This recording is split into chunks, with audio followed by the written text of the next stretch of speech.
bring him in. Hunter Bryant, 5 goals tonight. Good to see you, Hunter. Thanks for coming over. What were you thinking when they shorted you and then you scored and then they just decided to keep shorting you after that? Oh, well, we kind of just saw that, big mistake on their part. And, something that really helped is we're all just finding ourselves again, just playing with a lot of confidence. And when we have those matchups, not just me alone, that when we find those matchups, we just keep attacking until they make an adjustment. Hunter, I think what impressed Cam and I the most up top is that it wasn't just like that, you get a short pull, but they're still defending you. You didn't care even when he was, on top of you. You were just like, if my hands are free, I'm shooting in this spot.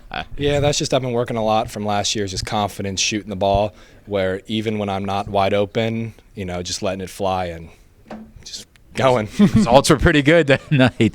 Let's talk about what I just talked about with Coach. These last 10 days, right? You didn't lose to Elizabethtown. You guys put together a stirring comeback to win that game.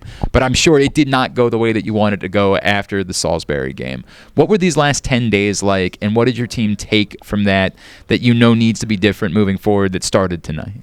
Even after a win like that, the whole team, we felt like we lost, we beat ourselves. So just the whole week between everybody just fighting in practice, ground balls, passes, everyone just making sure everything's crisp and perfect.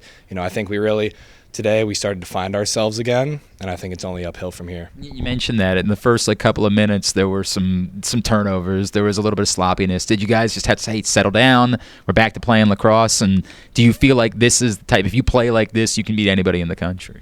Yeah, the first couple minutes of every game are always a back and forth. It's whoever can break the ice first. But, that second quarter, if we can play like that and come out hot, I think we could take anybody in the country. I love the sounds of that. All right, let's find out something about you, Hunter Bryant, right? You get 10 days without a game. What's something you did besides lacrosse over the course of the last 10 days?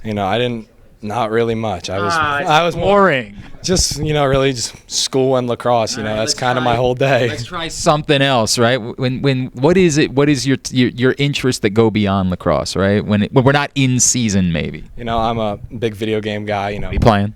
A lot of Call of Duty. Just me and a bunch of the teammates always playing together, so. Who do you want to be on your team when you're playing Call of Duty? Oh, Maximilian. Always. Yeah. Always. He's the only him, Ethan Dunnick, and Tyler Murch. Those are the 3 guys. Is there someone that thinks they're really good at Call of Duty that you would say, boy, I really hope they don't show up when I'm trying to play?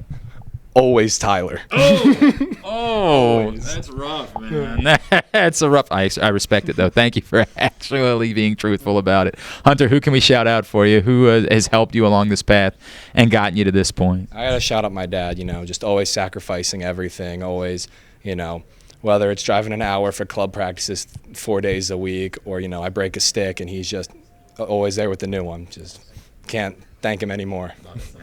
Hunter, congratulations. Awesome night tonight. Great win. Look forward to seeing you back out there on Wednesday. Thank you. I look forward to seeing you two again. There you go. Yeah, hopefully at every game moving forward, right? He's Hunter Bryant. I'm Glenn Clark. GoMaxSports.tv.